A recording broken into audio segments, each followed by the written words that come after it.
नमस्कार मित्रांनो, या व्हिडिओमध्ये आपण महाराष्ट्र जीवन प्राधिकरण भरती 2025साठी 2 मार्च रोजी IBPSने घेतलेल्या कनिष्ठ अभियंता यांत्रिकी म्हणजेच काय तर ज्युनियर इंजिनियर मेकॅनिकल या प्रश्नपत्रिकेचे विश्लेषण बघणार आहोत। त्याचबरोबर हे प्रश्न बघत असतानाच पुढे होणाऱ्या IBPSच्या परीक्षांसाठी कोणते प्रश्न येऊ शकतात त्याच्यावरती देखील आपण चर्चा करणार आहोत। चला तर मग सुरू करूया। प्रश्न क्रमांक पहिला, राज्यसभेमध्ये राष्ट्रपती नामनिर्देशित सदस्य संख्या किती असते? तर परीक्षेच्या दृष्टिकोनातून संसद हा टॉपिक खूप महत्त्वाचा आहे, त्याच्यावरती खूप सारे प्रश्न विचारले जातात हे मी प्रत्येक व्हिडिओमध्ये तुम्हाला सांगत आहे। आणि त्याच दृष्टिकोनातून राज्यसभेवरती प्रश्न विचारलेला आहे। तर राज्यसभेमध्ये राष्ट्रपती नामनिर्देशित सदस्य संख्या असते 12 एवढी। मग यांचा कालावधी किती असतो याच्यावरती प्रश्न विचारला जातो। तर यांचा कालावधी असतो 6 वर्ष एवढा, म्हणजे त्यांना 6 वर्षांसाठी नामनिर्देशित केलं जातं। आता परीक्षेच्या दृष्टिकोनातून राज्यसभेची संपूर्ण माहिती आपण बघूया की ज्याच्यावरती कोणकोणते प्रश्न विचारले जाऊ शकतात। तर भारतीय संविधानाच्या कलम 80 नुसार राज्यसभेची रचना सांगितलेली आहे। मग परीक्षेमध्ये IBPS प्रश्न विचारते की राज्यसभेची महत्तम सदस्य संख्या किती आहे, जास्तीत जास्त किती सदस्य राज्यसभेवरती निवडून दिले जाऊ शकतात? तर त्याचे उत्तर असेल 250 एवढे। मग त्याच्यापैकी 238 सदस्य जास्तीत जास्त हे राज्य आणि केंद्रशासित प्रदेशांची मिळून पाठवले जातात आणि राहिलेले मग 12 सदस्य हे राष्ट्रपतींमार्फत नामनिर्देशित केले जातात। मात्र ही झाली आयडियल कंडिशन। मग सध्या सदस्य संख्या किती आहे असा देखील प्रश्न येऊ शकतो। तर सध्या राज्यसभेची सदस्य संख्या आहे 245 सदस्य एवढी। मग याच्यापैकी 229 सदस्य हे राज्यांचे प्रतिनिधित्व करतात, 4 सदस्य हे केंद्रशासित प्रदेशांचे प्रतिनिधित्व करतात आणि 12 सदस्य हे राष्ट्रपतींद्वारे नामनिर्देशित केले जातात। त्यामुळे या सर्व इन्फॉर्मेशन लक्षात ठेवा, याच्यातील कोणत्याही गोष्टीवर तुम्हाला प्रश्न विचारला जातो। त्याच्यानंतर लास्ट पेपरमध्ये त्यांनी प्रश्न विचारला की राज्यसभेमध्ये सर्वाधिक सदस्य कोणत्या राज्याचे आहेत? तर त्याचे उत्तर होते उत्तर प्रदेश। मग आता ते विचारतील की याची सदस्य संख्या किती? तर ती आहे 31 एवढी। त्यानंतर महाराष्ट्राचे राज्यसभेमध्ये सदस्य किती आहेत असा देखील प्रश्न विचारला जातो। तर त्याचे उत्तर आहे 19 सदस्य एवढे। त्यामुळे हे देखील लक्षात ठेवा। त्याचबरोबर हे जे 4 सदस्य केंद्रशासित प्रदेशांचे आहेत त्याच्यामध्ये फक्त दिल्लीचे 3 आणि पुदुच्चेरीचा 1, म्हणजे फक्त 2 केंद्रशासित प्रदेशांनाच राज्यसभेमध्ये प्रतिनिधित्व आहे। त्यामुळे ही 2 नावे लक्षात ठेवा। असा प्रश्न येतो की खालीलपैकी कोणत्या केंद्रशासित प्रदेशांना राज्यसभेमध्ये प्रतिनिधित्व आहे? तर त्याचे उत्तर असेल दिल्ली आणि पुदुच्चेरी। त्याच्यानंतर ज्याप्रमाणे राज्यसभेवरती प्रश्न येतो त्याचप्रमाणे लोकसभेवरती देखील तुम्हाला पुढे जाऊन प्रश्न येऊ शकतो। तर भारतीय संविधानाच्या कलम 81 नुसार लोकसभेची रचना दिलेली आहे। आता याच्यावर काय प्रश्न विचारले जातात ते देखील आपण बघूया। तर लोकसभेमध्ये जास्तीत जास्त सदस्य संख्या किती आहे असा प्रश्न IBPS विचारेल। तर त्याचे उत्तर असते 552 सदस्य एवढे। मग याच्यापैकी राज्यांचे प्रतिनिधित्व किती करतात? तर 530 सदस्य। जास्तीत जास्त 20 सदस्य हे केंद्रशासित प्रदेशांमधून निवडून दिले जातात आणि राहिलेले 2 सदस्य हे राष्ट्रपतींमार्फत अँग्लो इंडियन समाजातून नामनिर्देशित केले जातात। मात्र आता ही जी नामनिर्देशनाची पद्धत आहे ती 2024 पासून रद्द करण्यात आलेली आहे। मग IBPS परीक्षेमध्ये प्रश्न विचारते की सध्या लोकसभेमध्ये एकूण किती सदस्य आहेत? तर त्याचे उत्तर असेल 543 एवढे। मग या 543 पैकी 524 सदस्य हे राज्यांमधून निवडून दिले जातात, 19 सदस्य हे केंद्रशासित प्रदेशांमधून निवडून दिले जातात आणि जे 2 सदस्य नामनिर्देशित करायचे होते ते आता रद्द केलेले आहेत 2024च्या इलेक्शनपासून। त्यामुळे 224 अधिक 19 असे 543 सदस्य एवढीच आता लोकसभेची सध्याची सदस्य संख्या आहे। त्यामुळे हे लक्षात ठेवा।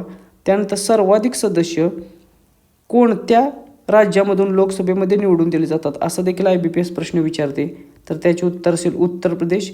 उत्तर प्रदेशमधून एकूण 80 सदस्य लोकसभेमध्ये निवडून दिले जातात। त्याच्यानंतर महाराष्ट्रातून किती जातात? तर ते आपल्याला माहीत आहे 48 सदस्य एवढे महाराष्ट्र राज्यातून निवडून दिले जातात। तर ही सर्व इन्फॉर्मेशन लक्षात ठेवा।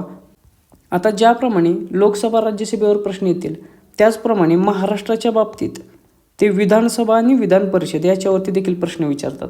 तर ते देखील आपण बघून ठेवूया, म्हणजे तुमची पूर्ण संसद आणि विधानसभा याची तयारी इथेच होऊन जाईल। तर भारतीय संविधानाच्या कलम 170 नुसार विधानसभेची रचना सांगितलेली आहे. मग आता ती आपण बघूया. मग IBPS तुम्हाला प्रश्न विचारेल की भारतीय संविधानानुसार विधानसभेची महत्तम सदस्य संख्या किती आहे? तर ती आहे जास्तीत जास्त 500 सदस्य एका विधानसभेमध्ये असू शकतात. तर कमीत कमी किती सदस्य असू शकतात? तर ते 60 एवढे असू शकतात. म्हणजेच कोणत्याही राज्याच्या विधानसभेमध्ये 60 ते 500 याच्या दरम्यान सदस्य संख्या असायला पाहिजे. मात्र याला काही अपवाद देखील आहेत आणि ते अपवाद आपल्या संविधानामध्ये नमूद केलेले आहेत.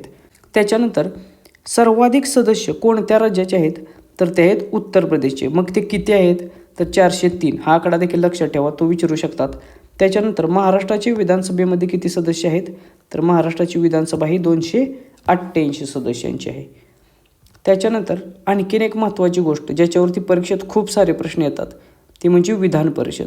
मग या विधान परिषदेची रचना ही कलम 171 नुसार भारतीय संविधानामध्ये सांगितलेली आहे. मग याची रचना काय आहे? तर यामध्ये कमीत कमी किती सदस्य संख्या असते? तर याच्यामध्ये कमीत कमी 40 सदस्य असतात. त्यामुळे हे लक्षात ठेवा.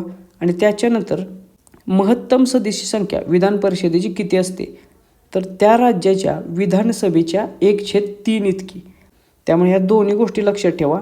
कमीत कमी एखाद्या राज्यामध्ये 40 सदस्य असतात विधान परिषदेमध्ये, तर जास्तीत जास्त हे त्या राज्याच्या विधानसभेच्या 1/3 एवढे असू शकतात. त्यानंतर त्यापैकी 5/6 सदस्य हे अप्रत्यक्षपणे निवडणुकीच्या माध्यमातून निवडून दिले जातात. मग त्याच्यामध्ये शिक्षक मतदारसंघ असेल, पदवीधर मतदारसंघ असेल किंवा स्थानिक स्वराज्य संस्थांमधून निवडून दिले जातात. त्यामुळे 5/6 सदस्य जे आहेत ते निवडणुकीद्वारे निवडून दिले जातात, हे लक्षात घ्या, पण अप्रत्यक्षपणे. तर राहिलेले 1/6 सदस्य हे राज्यपालांकडून नामनिर्देशित केले जातात. म्हणजेच विधान परिषदेमध्ये देखील राज्यसभेप्रमाणे नामनिर्देशनाची पद्धत आहे. तिकडे राष्ट्रपती करतात, तर इकडे राज्यपाल नामनिर्देशन करतात. त्यामुळे हा डिफरन्स इथे लक्षात ठेवा आणि याच्यावरती 100% प्रश्न विचारले जातात, त्यामुळे लक्षात ठेवा. त्याच्यानंतर कोणत्या विधान परिषदेमध्ये सर्वाधिक सदस्य आहेत कोणत्या राज्याच्या, असा प्रश्न येतो. तर इथे देखील उत्तर प्रदेश हेच योग्य उत्तर असेल. उत्तर प्रदेशच्या विधान परिषदेमध्ये जवळपास 100 सदस्य असतात. तर मग महाराष्ट्राच्या विधान परिषदेची सदस्य संख्या किती आहे? तर ती आहे 78 एवढी. त्यामुळे या सर्व गोष्टी लक्षात ठेवा. आत्तापर्यंत ज्या 4 स्लाईड आपण बघितल्या, या 4वरती परीक्षेमध्ये प्रश्न विचारले जातात. त्यामुळे ही सर्व इन्फॉर्मेशन तोंडपाठ करून ठेवा. त्यानंतर प्रश्न क्रमांक 2, महाराष्ट्रातील राज्यसभेवरील सदस्य खालीलपैकी कोणते आहेत? तर आता इथे पर्याय कोणते होते ते आपल्याला माहीत नाही. त्याचबरोबर याची उत्तर देखील काय असेल हे आपल्याला सांगता येत नाही, कारण महाराष्ट्रातील राज्यसभेवरती एकूण साधारणतः 19 सदस्य निवडून दिले जातात. मग तुम्ही विकिपीडियावरती या 19 सदस्यांची यादी वाचून घ्या. त्याचबरोबर महाराष्ट्र आणि भारत म्हणजेच महाराष्ट्र राज्य सरकार आणि भारताचे केंद्र सरकार या दोघांच्या मंत्रिमंडळाची यादी देखील वाचून घ्या. कोणत्या खात्याचे कोणते मंत्री आहेत त्याच्यावरती देखील तुम्हाला प्रश्न विचारले जात आहेत. त्यामुळे त्या दोन्ही लिस्ट बघा. महाराष्ट्राच्या मंत्रिमंडळाची लिस्ट आपल्या टेलिग्राम चॅनलला टाकलेली आहे. त्याच्यानंतर प्रश्न क्रमांक 3, संविधानातील 8व्या परिशिष्टातील भाषांची संख्या किती आहे? तर भारतीय संविधानामध्ये एकूण 12 परिशिष्टे आहेत आणि त्यापैकी 8व्या परिशिष्टामध्ये भाषांची संख्या दिलेली आहे आणि त्याच भाषांची संख्या आहे 22 एवढी. त्यामुळे हे याचे योग्य उत्तर असणार आहे. तर जी भारताची मूळ घटना होती त्याच्यामध्ये सुरुवातीला फक्त 14च भाषा होत्या. त्यामुळे असा देखील प्रश्न विचारला जातो की मूळ घटनेत सुरुवातीला किती भाषा होत्या? तर त्याचे उत्तर असेल 14 एवढे. मग नंतर वेगवेगळ्या घटनादुरुस्त्यांद्वारे याच्यामध्ये इतर भाषा ॲड केल्या. तर ते आता बघूया आपण. सुरुवातीला 14 भाषा कोणत्या होत्या? तर आसामी, बंगाली, गुजराती, हिंदी, कन्नड, काश्मीरी, मल्याळम, मराठी, उडिया, पंजाबी, संस्कृती, तमिळ, तेलुगू आणि उर्दू. तर या 14 भाषा सुरुवातीला होत्या.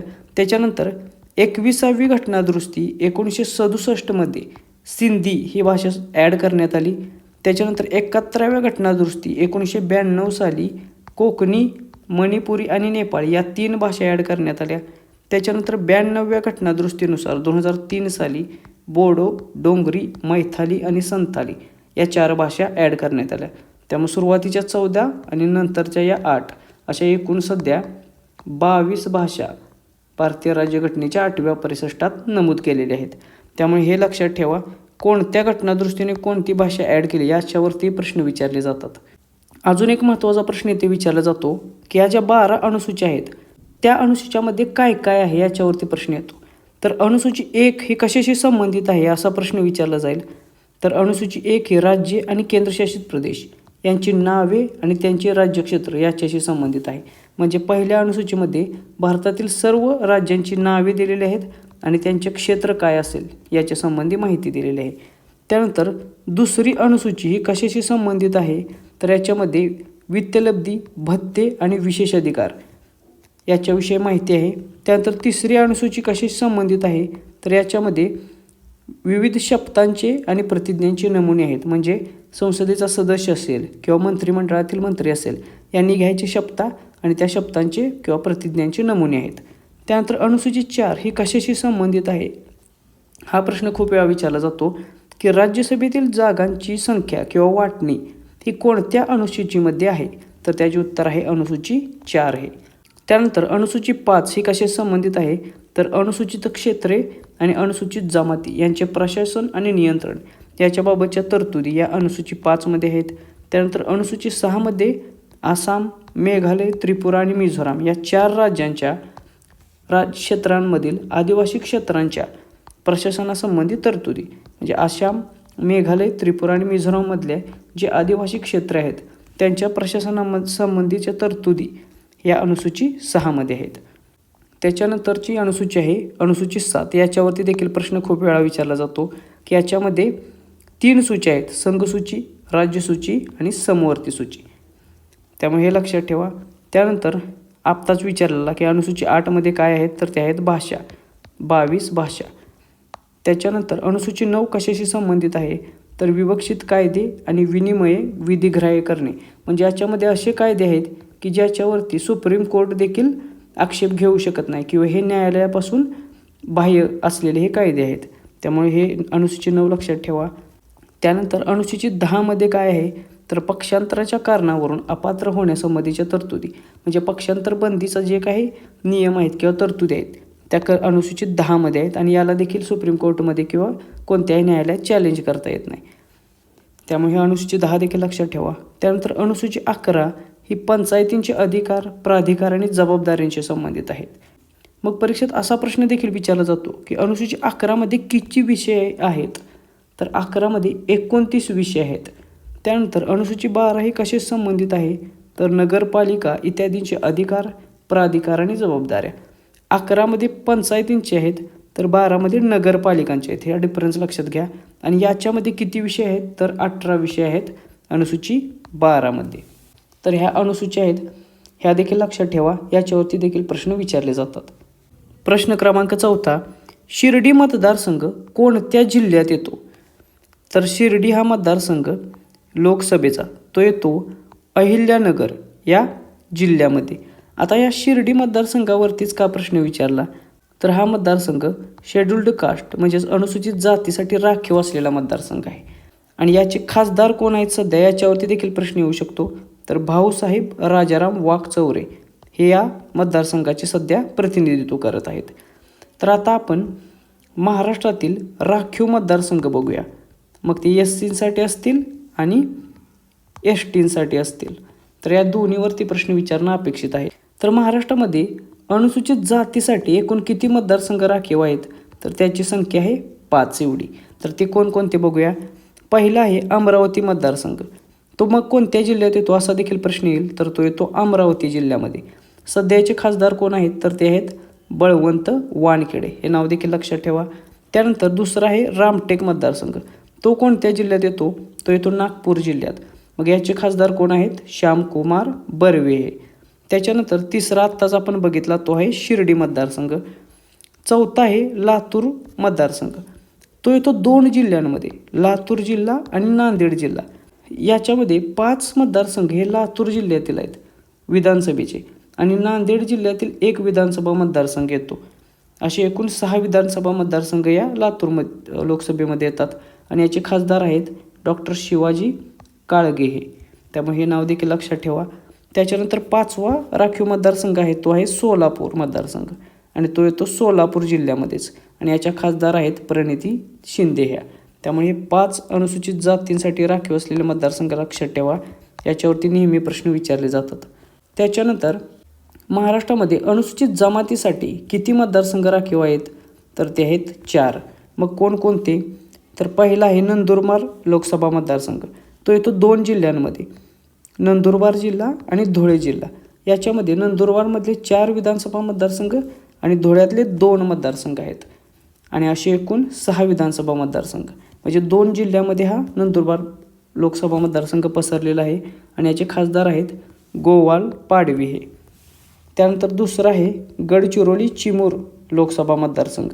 याच्यामध्ये गडचिरोली जिल्ह्यामधील सर्वच्या सर्व 3 विधानसभा येतात. चंद्रपूर जिल्ह्यातल्या 2 विधानसभा आणि गोंदिया जिल्ह्यातील 1 विधानसभा. म्हणजे गडचिरोली आणि चिमूर हा लोकसभा मतदारसंघ गडचिरोली जिल्ह्यात आहे, चंद्रपूर जिल्ह्यात आहे आणि गोंदिया जिल्ह्यात, म्हणजे 3 जिल्ह्यात विस्तारलेला हा मतदारसंघ आहे. त्यामुळे याच्यावर अशा स्वरूपाचा प्रश्न येऊ शकतो, हे लक्षात ठेवा. आणि याचे खासदार आहेत डॉक्टर नामदेव किरसाने हे. त्यामुळे हे नाव देखील लक्षात ठेवा. त्याच्यानंतर तिसरा आहे दिंडोरी लोकसभा मतदारसंघ. तो संपूर्णरित्या नाशिक जिल्ह्यातील आहे. त्याचे खासदार आहेत भास्कर भगरे. आणि चौथा आहे पालघर लोकसभा मतदारसंघ. तो आहे पालघर जिल्ह्यामध्येच आणि त्याचे खासदार आहे डॉक्टर हेमंत सौर आहे.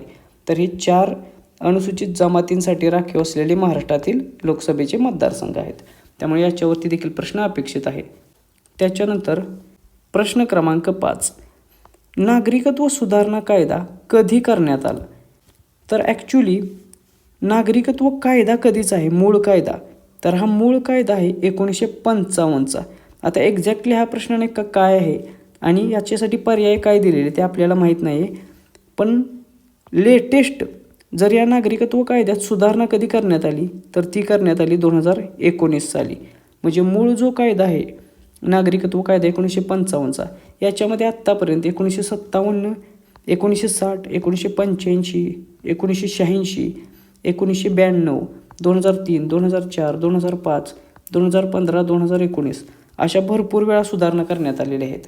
त्यामध्ये पण 1986चे, 1992ची, 2003ची, 2005ची, 2015ची आणि 2019ची या ज्या 6 सुधारणा आहेत त्या खूप महत्त्वाच्या असलेल्या सुधारणा आहेत. आणि सर्वात अलीकडे कोणत्या साली सुधारणा करण्यात आली तर त्याचे उत्तर आहे 2019 साली. आता याच्यावरती अजून एक प्रकारे प्रश्न विचारला जातो की नागरिकत्व कायदा 1955 नुसार नागरिकत्व संपादनाचे किती मार्ग आहेत? तर ते आहेत 5 मार्ग. मग कोणकोणते?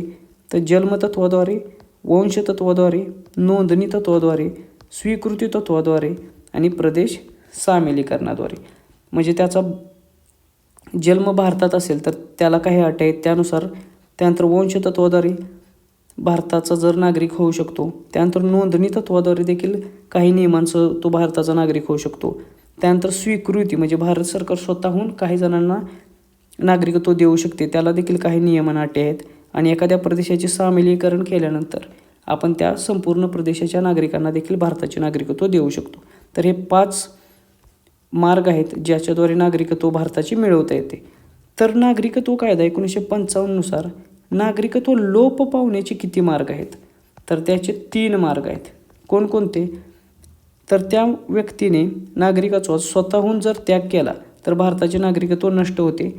काही नियम आणि अटी आहेत त्यानुसार त्या व्यक्तीचे नागरिकत्व संपुष्टात येते. जर त्या एखाद्या भारतीय व्यक्तीने दुसऱ्या देशाचे नागरिकत्व स्वीकारले तर त्याचे भारतीय नागरिकत्व आपोआप संपुष्टात येते.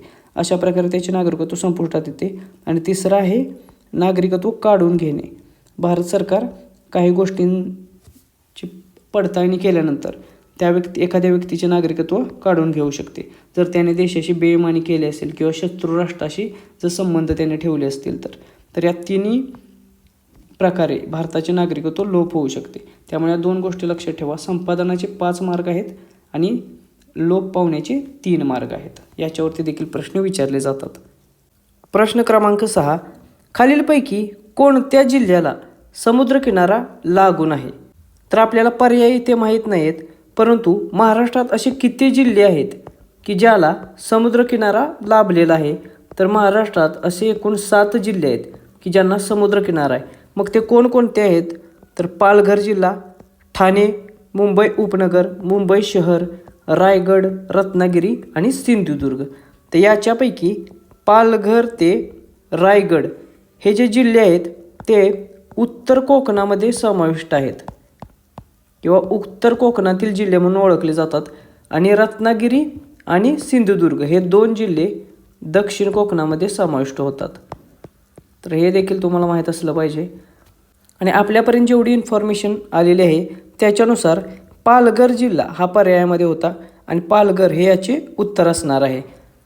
त्याचबरोबर परीक्षेत तुम्हाला पुढे जाऊन असा देखील प्रश्न विचारला जाईल की कोकण किनारपट्टीची लांबी ही किती आहे?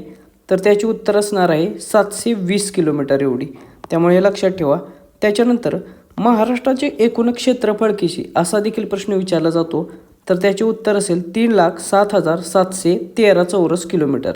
त्यामुळे हे देखील लक्षात ठेवा. हा डिरेक्टली प्रश्न तुम्हाला विचारला जातो.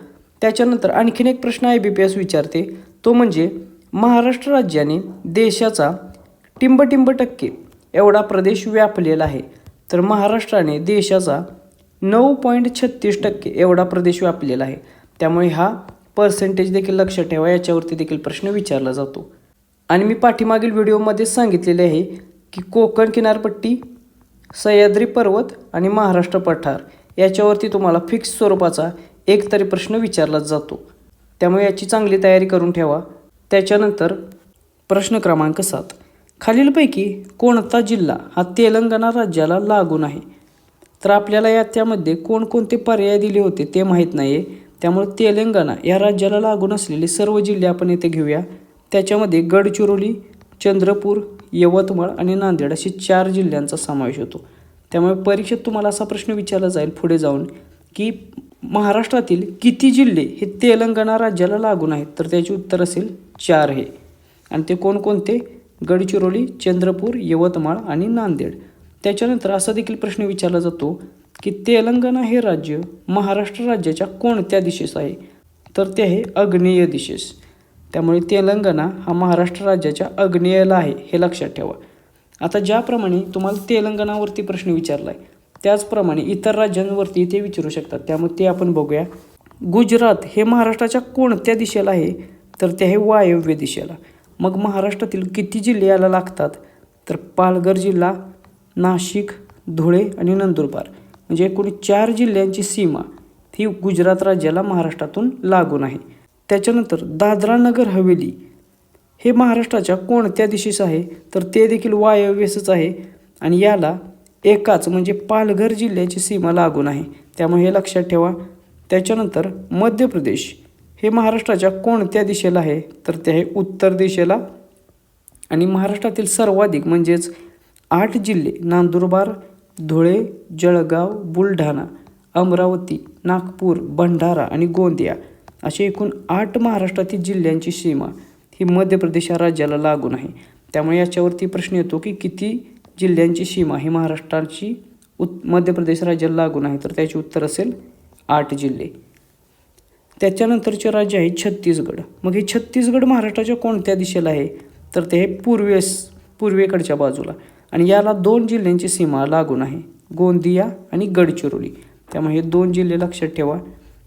त्याच्यानंतर कर्नाटक हे महाराष्ट्राच्या कोणत्या दिशेला आहे? तर ते हे दक्षिण दिशेला आणि याला किती जिल्ह्यांची सीमा लागून आहे?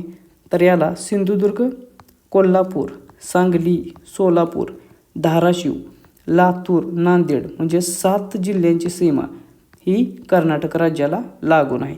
त्यामुळे हे देखील लक्षात ठेवा. हे जिल्हे देखील लक्षात ठेवा. त्याच्यानंतर गोवा कोणत्या दिशेस आहे महाराष्ट्राच्या? तर गोवा आहे नैऋत्य दिशेला आणि याला फक्त एकच जिल्हा म्हणजे सिंधुदुर्ग जिल्ह्याची सीमा लागून आहे. त्यामुळे हे सर्व राज्ये ते कोणत्या दिशेस आहेत आणि त्यांना महाराष्ट्रातील कोणकोणते जिल्हे लागून आहेत त्याचबरोबर त्या जिल्ह्यांची संख्या लक्षात ठेवा. त्याच्यावरती अशा स्वरूपाचे प्रश्न विचारले जातात. प्रश्न क्रमांक 8, महाराष्ट्र राज्यात सर्वाधिक कोणत्या प्रकारची मृदा आढळते? आता याचे देखील पर्याय आपल्याला माहीत नाही, परंतु महाराष्ट्र राज्यामध्ये सर्वाधिक प्रकारची मृदा कोणती आहे? तर ते आहे रेगूर मृदा आहे जी सर्वाधिक आढळते. तिलाच कापसाची काळी मृदा असं देखील म्हटलं जातं. त्यामुळे योग्य पर्याय हाच असणार आहे की रेगूर मृदा किंवा कापसाची काळी मृदा. आता या मृदेवरती अजून कोणते प्रश्न विचारतात, तर ही मृदा कोठे आढळते याच्यावरती प्रश्न विचारला जातो. तर दख्खनचे पठार किंवा महाराष्ट्र पठारावरती ही मृदा आढळते. मग गोदावरी नदी, भीमा नदी, कृष्णा नदी आणि ताप्या नद्यांचे जे खोरे आहे महाराष्ट्र पठारावरती, त्या खोऱ्यात ही मृदा खोलवर आढळते. त्यामुळे सर्वात जास्त भाग महाराष्ट्राचा या कापसाच्या काळ्या मृदेने व्यापलेला आहे. आता ही मृदा कशी तयार होते याच्यावरती प्रश्न विचारला जातो. तर ही मृदा बेसॉल्ट या खडकाच्या विदर्णातून म्हणजेच या खडकापासून तयार झालेली मृदा आहे. त्यामुळे या बेसॉल्टची काळी मृदा असं देखील म्हटलं जातं. त्यामुळे हे खडक लक्षात ठेवा. त्याच्यानंतर याचा काळा रंग कशामुळे आहे, तर तो आहे टिटॅनिफेरस मॅग्नेटाइट या मृदेतील घटकामुळे. त्यामुळे हे नाव देखील लक्षात ठेवा. या तिन्हीवरती MCQ स्वरूपात प्रश्न विचारला जातो. याचबरोबर महाराष्ट्रात इतर देखील काही महत्त्वाच्या मृदा प्रकार आहेत, ते बघूया आपण. जांभी मृदा, गाळाची मृदा आणि तांबडी मृदा ह्या देखील महाराष्ट्रातील महत्त्वाच्या मृदा आहेत. तर जांभी मृदा कुठे आढळते, तर कोकणातील सिंधुदुर्ग, रत्नागिरी, रायगड म्हणजे दक्षिण कोकणामध्ये, त्याचबरोबर सह्याद्रीचा जो डोंगराळ भाग आहे, कोल्हापूरचा काही भाग, याच्यामध्ये ही जांभी मृदा आढळते पावसाच्या प्रदेशात. त्यामुळे हे लक्षात ठेवा. याच्यामध्ये साधारणतः बॉक्साईटच्या खाणी असतात ह्या जांभी मृदेच्या प्रदेशात. त्याच्यानंतर गाळाची मृदा कोठे आढळते, तर ज्या महाराष्ट्रातील प्रमुख नद्या आहेत त्यांच्या मुखाशी, त्याचबरोबर कोकण किनारपट्टीच्या भागात ही गाळाची मृदा आढळते. म्हणजे नद्यांचा जो गाळ आहे त्याच्यापासून ह्या मृदा तयार झालेली मृदा आहे. त्याच्यानंतर तांबडी मृदा ही खूप पावसाच्या प्रदेशात आढळते. मग त्याच्यामध्ये विदर्भाचा पूर्व भाग आणि सह्याद्रीच्या घाटमाथ्यावरती, विशेषतः कोकणालगतचा जो भाग आहे त्याच्यावरती देखील ही तांबडी मृदा आढळते. तर या काही महाराष्ट्रातील प्रमुख मृदा आहेत याच्यावरती प्रश्न विचारला जातो. त्याच्यानंतरचा प्रश्न क्रमांक 9, व्हिक्टोरिया टर्मिनस कुठे आहे, तर व्हिक्टोरिया टर्मिनस आहे मुंबईमध्ये. मग याच्यावरती प्रश्न का विचारला, तर मी तुम्हाला पहिल्या व्हिडिओमध्ये सांगितलेलं की युनेस्कोची जे काही जागतिक वारसा स्थळे आहेत भारतातील, विशेषतः महाराष्ट्रामधले 7, त्याच्यावरती नेहमी प्रश्न विचारला जातो IBPS करून. आणि त्याच दृष्टिकोनातून हा प्रश्न येथे विचारलेला आहे. तर या ज्या व्हिक्टोरिया टर्मिनसचे नवीन नाव म्हणजे सध्याचे नाव काय आहे, तर छत्रपती शिवाजी महाराज टर्मिनस, म्हणजे VTचे नाव बदलून CSMT असे करण्यात आलेले आहे. तर आता आपण युनेस्कोची मार्फत ज्या काही महाराष्ट्रातील जागतिक वारसा स्थळे जाहीर करण्यात आलेली आहेत ती बघूया, ज्याच्यावरती IBPS नेहमी प्रश्न विचारते. तर महाराष्ट्रामध्ये एकूण किती जागतिक वारसा स्थळे आहेत, तर 7 आहेत. त्या 7 पैकी 6 स्थळे ही सांस्कृतिक जागतिक वारसा स्थळे आहेत आणि एक स्थळ हे नैसर्गिक जागतिक वारसा स्थळ आहे. मग ते एक कोणतं, तर ते आहे पश्चिम घाट, हे नैसर्गिक जागतिक वारसा स्थळ आहे. तर बाकीचे जे 6 आहेत ते सांस्कृतिक जागतिक वारसा स्थळे आहेत, हे लक्षात ठेवा. याच्यावरती प्रश्न येतो. तर आता एक आपण बघूया. पहिला आहे अजिंठा लेणी, ते कोणत्या जिल्ह्यात आहे असा प्रश्न आत्ता सेम व्हिक्टोरिया टर्मिनस सारखा विचारू शकतात. तर ते आहे छत्रपती संभाजीनगर या जिल्ह्यामध्ये. याला कधी मान्यता मिळाली, तर 1983 मध्ये. त्यानंतर वेरूळच्या लेण्या ह्या देखील छत्रपती संभाजीनगर जिल्ह्यातील आहेत. यांना देखील 1983 सालीच जागतिक वारसा स्थळाचा दर्जा मिळाला. त्याच्यानंतर घारापुरी किंवा एलिफंटाच्या लेण्या आहेत, त्या आहेत रायगड जिल्ह्यामध्ये. यांना 1987 साली जागतिक वारसा स्थळाचा दर्जा मिळाला. ही साल देखील लक्षात ठेवायचे आहेत, ही देखील विचारली जातात. त्यानंतर आत्ताच आपण पाहिलेलं छत्रपती शिवाजी महाराज टर्मिनस आहे, जे आहे मुंबईमध्ये. त्याला 2004 साली जागतिक वारसा स्थळाचा दर्जा मिळाला. त्यानंतर आहे पश्चिम घाट किंवा महाराष्ट्राच्या बाबतीत आपण सह्याद्री म्हणू शकतो. याचा विस्तार 4 राज्यांमध्ये आहे, महाराष्ट्र, कर्नाटक, केरळ आणि तमिळनाडू. आणि याला 2012 साली जागतिक वारसा स्थळाचा दर्जा मिळालेला आहे. त्याचबरोबर हे महाराष्ट्रामधले एकमेव नैसर्गिक जागतिक वारसा स्थळ आहे, त्यामुळे हे देखील लक्षात ठेवा. त्यानंतर 6वे आहे व्हिक्टोरियन गॉथिक आणि आर्ट डेको इन्सेम्बल, हे आहे मुंबईमध्ये. याच्यावरती प्रश्न विचारला जातो. त्याला 2018 साली जागतिक वारसा स्थळाचा दर्जा मिळालेला आहे. आणि त्यानंतर सर्वात लेटेस्ट अलीकडच्या काळात जागतिक वारसा स्थळाचा दर्जा मिळालेला आहे मराठा लष्करी भूदृश्ये किंवा मराठा मिलिटरी लँडस्केप्स त्याला म्हटलं जातं. आणि याच्यामध्ये एकूण छत्रपती शिवाजी महाराजांचे 12 किल्ले आहेत आणि या 12पैकी 11 किल्ले हे आपल्या महाराष्ट्रातील आहेत आणि एक किल्ला आहे तो तामिळनाडूमधला जिंजीचा किल्ला. तर अशा एकूण 12 किल्ल्यांना मराठा लष्करी भूदृश्य म्हणून 2025 साली जागतिक वारसा स्थळांचा दर्जा मिळालेला आहे. त्यामुळे हे देखील लक्षात ठेवा, याच्यावरती देखील 100% प्रश्न ते विचारू शकतात. प्रश्न क्रमांक 10. भारतातील सर्वाधिक वन्यजीव अभयारण्य कोणत्या राज्यात किंवा केंद्रशासित प्रदेशात आहेत? तर याचे देखील आपल्याला पर्याय माहीत नाही.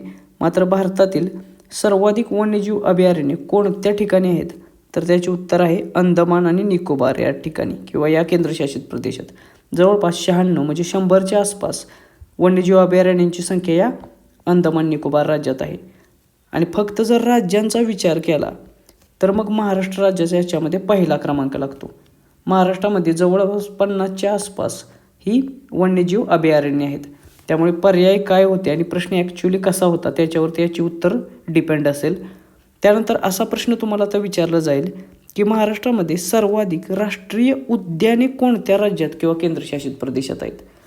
तर सर्वाधिक राष्ट्रीय उद्याने नॅशनल पार्क्स आहेत मध्य प्रदेशमध्ये आणि त्यांची संख्या किती आहे? तर ती आहे 11 एवढी. त्याच्यानंतर मग अंदमान आणि निकोबारचा क्रमांक लागतो ज्याच्यामध्ये 9 एवढी संख्या आहे. तर मग महाराष्ट्रात किती आहेत असा देखील प्रश्न विचारला जातो. तर महाराष्ट्रात नॅशनल पार्कची संख्या आहे 6 एवढी. तर आता मग तुम्हाला ही 6 जी महाराष्ट्रातील नॅशनल पार्क्स आहेत ती पूर्णपणे बघून घ्यायची आहेत. ती कोणकोणत्या जिल्ह्यात आहेत, कोणत्या साली त्यांना नॅशनल पार्कचा दर्जा मिळाला आणि त्याचा एरिया हे सर्व बघून घ्या. त्याच्यावरती प्रश्न विचारले जातात. प्रश्न क्रमांक 11. मीठ सत्याग्रहाला कोणत्या आश्रमातून सुरुवात झाली? तर मीठ सत्याग्रह किंवा सविनय कायदेभंग ज्याला आपण म्हणतो तो सत्याग्रह सुरू झाला साबरमती आश्रम येथून आणि जे कोठे आहे ते आहे अहमदाबाद गुजरात राज्यामध्ये. त्यामुळे हे लक्षात ठेवा.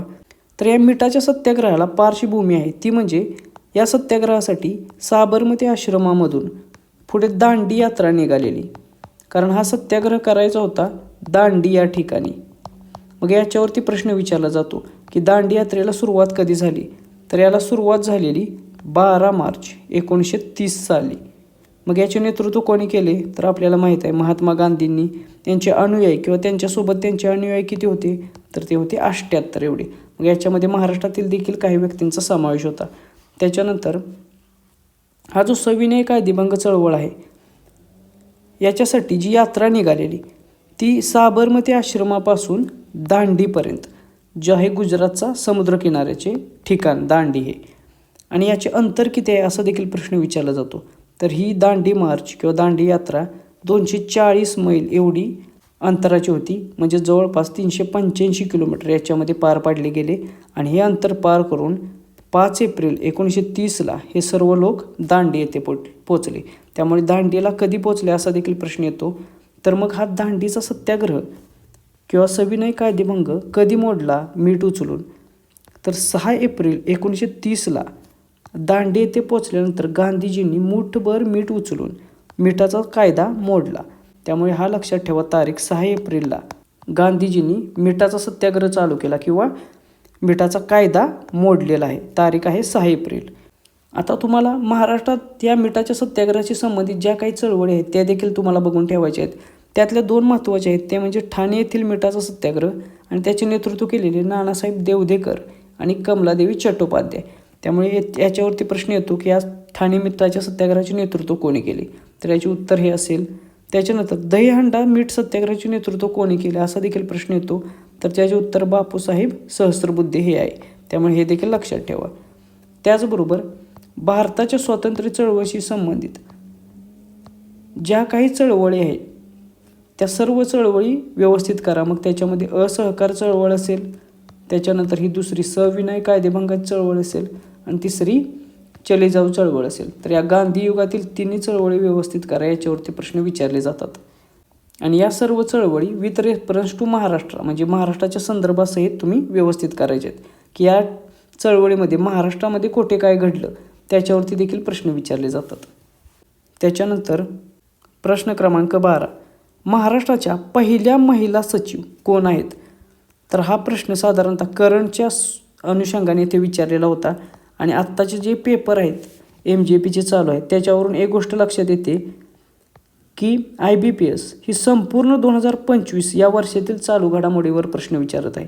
म्हणजे पाठीमागील 3 किंवा 4 महिन्यांच्या नाही तर 2025 या वर्षातील कोणत्याही महिन्यावरती हे प्रश्न विचारत आहेत. कारण ही जी या ज्या सुजाता सैनिक होत्या त्या जून 2025ला त्यांची रिटायरमेंट आहे. त्यामुळे त्या दृष्टीने बघायला गेलं तर 5-6 महिन्यापूर्वीचा हा प्रश्न विचारलेला आहे त्यांनी. त्यामुळे याचे उत्तर देखील लक्षात घ्या. महाराष्ट्राच्या पहिल्या महिला सचिव आहेत सुजाता सौनिक ह्या. आणि अभ्यास करताना किंवा ज्यांचे पेपर आता पुढे आहेत त्यांनी 2025मधल्या सर्व चालू घडामोडी करायच्या आहेत किंवा इथून पुढे जे IBPSचे पेपर देणार असतील त्यांनी देखील ही गोष्ट लक्षात ठेवा की IBPS त्या वर्षातील कोणत्याही महिन्यावरती प्रश्न सध्या विचारत आहे. त्याच्यानंतर असा देखील IBPS प्रश्न विचारलेला होता की महाराष्ट्राचे सध्याचे मुख्य सचिव कोण आहेत. तर ते आहेत राजेश अग्रवाल. हे त्यांची डिसेंबरमध्येच नियुक्ती झालेली आहे. त्याच्यानंतर आणखीन एक नवीन नियुक्ती आहे ती म्हणजे महाराष्ट्राचे DGP महाराष्ट्राचे पोलीस महासंचालक. मग त्याचे उत्तर काय असेल तर ते आहे सदानंद दाते. तर हे दोन्ही गोष्टी लक्षात ठेवा. या दोन्हीवरती प्रश्न विचारले जाऊ शकतात. प्रश्न क्रमांक 13 IPLमध्ये सर्वाधिक षटकार मारण्याचा कोणी विक्रम केलेला आहे. तर IPLच्या इतिहासामध्ये सर्वाधिक षटकार मारण्याचा विक्रम केलेला आहे क्रिस गेलने.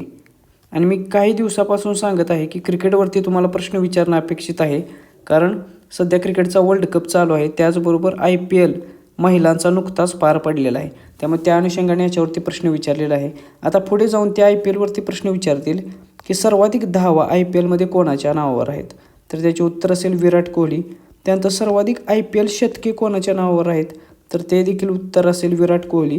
त्याच्यानंतर सर्वाधिक विकेट्स IPLमध्ये कोणी घेतलेले आहेत तर ते आहेत युजवेंद्र चहल UG चहल याने. त्यानंतर सर्वाधिक सामने IPLमध्ये कोणी खेळलेले आहेत तर त्याचे उत्तर असेल MS धोनी. तर हे काही महत्त्वाचे रेकॉर्ड्स आहेत IPLचे ज्याच्यावरती पुढे जाऊन प्रश्न विचारणं अपेक्षित आहे. त्याच्यानंतर प्रश्न क्रमांक 14 राष्ट्रीय पर्यटन दिन कधी असतो. तर नॅशनल टुरिझम डे हा सेलिब्रेट केला जातो 25 जानेवारीला दरवर्षी. त्याचबरोबर जागतिक पर्यटन दिवस कधी साजरा केला जातो तर त्याचे उत्तर असेल 27 सप्टेंबर. हे IBPSच्या दृष्टिकोनातून प्रत्येक परीक्षेमध्ये हे जे काही महत्त्वाचे दिवस असतात त्याच्यावरती प्रश्न विचारलेच जातात. त्यामुळे जे काही महत्त्वाचे दिवस आहेत ते तुम्हाला माहीत असले पाहिजेत. आता तुम्हाला पुढे जाऊन असा देखील प्रश्न विचारला जाईल की भारतीय प्रवासी दिवस कधी साजरा केला जातो तर त्याचे उत्तर असेल 9 जानेवारी. आणि सध्या 8 ते 10 जानेवारी आता हे 2025चं आहे पण 2026 साली म्हणजे दरवर्षीच 8 ते 10 जानेवारीच्या दरम्यान भारतीय प्रवासी सोहळा किंवा संमेलन साजरा केलं जातं. त्याच्यावरती देखील तुम्हाला या तारखेवरती प्रश्न येऊ शकतो. तर 9 जानेवारीला भारतीय प्रवासी दिवस ज्या दिवशी महात्मा गांधी भारतात परत आलेले तो दिवस साजरा केला जातो. त्यानंतर राष्ट्रीय युवा दिन कधी साजरा केला जातो तर त्याचे उत्तर असेल 12 जानेवारी स्वामी विवेकानंद यांचा जन्मदिवस. त्याच्यानंतर राष्ट्रीय सुरक्षा सप्ताह कधी साजरा केला जातो तर तो 11 ते 17 जानेवारीच्या दरम्यान केला जातो. त्याच्यानंतर भारतीय सैन्य दिन कधी साजरा केला जातो तर तो दरवर्षी 15 जानेवारीला केला जातो. त्याच्यानंतर राष्ट्रीय बालिका दिन कधी साजरा केला जातो तर त्याचे उत्तर आहे 24 जानेवारी. राष्ट्रीय पर्यटन दिन आत्ताच आपण बघितला 25 जानेवारीला साजरा केला जातो. 25 जानेवारीलाच राष्ट्रीय मतदार दिन देखील साजरा केला जातो. त्यामुळे हे लक्षात ठेवा. त्याच्यानंतर डिसेंबरमध्ये राष्ट्रीय गणित दिन किंवा नॅशनल मॅथमॅटिक्स डे कधी साजरा केला जातो तर तो साजरा केला जातो दरवर्षी 22 डिसेंबरला. त्यानंतर राष्ट्रीय किसान दिवस कधी साजरा केला जातो तर 23 डिसेंबरला. आणि राष्ट्रीय ग्राहक दिन कधी साजरा केला जातो तर 24 डिसेंबरला. तर हे काही महत्त्वाचे दिवस आहेत की ज्याच्यावरती प्रश्न अपेक्षित आहे. तर 2025 या वर्षातील जे काही महत्त्वाचे दिवस आहेत ते सर्व दिवस बघून घ्या. त्या दिवसावरती अशा स्वरूपाचा एक प्रश्न फिक्स स्वरूपाचा तुम्हाला विचारला जात आहे. प्रश्न क्रमांक 15 जागतिक रक्तदान दिन साजरा करायला कोणी सुरुवात केली. तर हा एक्झॅक्टली प्रश्न असाच होता का मला कल्पना नाही आहे पण याचे पर्याय देखील आपल्याला माहीत नाही आहे. पण जागतिक रक्तदान दिन हा साजरा केला जातो जागतिक आरोग्य संघटनेमार्फत म्हणजेच वर्ल्ड हेल्थ ऑर्गनायझेशनमार्फत. आणि हा साजरा करायला अजून 3 संघटनांनी मदत केलेली. त्यातली पहिली संघटना आहे international federation of red cross and red crescent societies. त्यानंतर दुसरी आहे international federation of blood donor organisation आणि तिसरी आहे international society of blood transfusion. त्यामुळे या 3 संस्था आणि WHO या 4 संस्थांनी मिळून जागतिक रक्तदान दिवस साजरा करायला सुरुवात केलेली. आणि हा कधी साजरा केला जातो तर हा दरवर्षी 14 जून रोजी साजरा केला जातो. 14 जूनच का तर कार्ल लँडस्टेनर या शास्त्रज्ञांचा तो जन्मदिवस आहे की ज्यांनी ABO ही जी रक्तगट प्रणाली आहे ती शोधून काढलेली. त्यामुळे त्यांच्या स्मरणार्थ दरवर्षी 14 जून हा जागतिक रक्तदान दिन म्हणून साजरा केला जातो. मग कधीपासून तर 2004 पासून WHOने ही साजरा करायला सुरुवात केलेली आहे. त्यामुळे याची सुरुवात देखील लक्षात असू द्या. तर अशा रीतीने हे 15 प्रश्न होते जे मुलांनी आपल्यापर्यंत पाठवलेले आहेत. या सर्व प्रश्नांचे आपण व्यवस्थितरित्या ॲनालिसिस घेतलेलं आहे. परीक्षेसाठी जे काय महत्त्वाचे टॉपिक आहेत ते आता तुम्हाला समजले असतील, कारण जवळपास 5 शिफ्टमध्ये पेपर होऊन गेलेले आहेत आणि त्या शिफ्टमध्ये कोणत्या स्वरूपाचे कोणत्या टॉपिकवरती प्रश्न विचारले जात आहेत ते तुमच्यापर्यंत पोचलेलंच आहे. त्यामुळे ज्यांचे पुढे जाऊन पेपर आहेत ज्युनियर इंजिनियर सिव्हिलसाठी, त्यांना माझ्याकडून परीक्षेसाठी ऑल द व्हेरी बेस्ट. खूप चांगल्या प्रकारे रिव्हिजन करा, खूप छान पेपर द्या. तुम्हाला माझ्याकडून पुन्हा एकदा परीक्षेसाठी शुभेच्छा. भेटूया नेक्स्ट व्हिडिओच्या माध्यमातून. थँक्यू.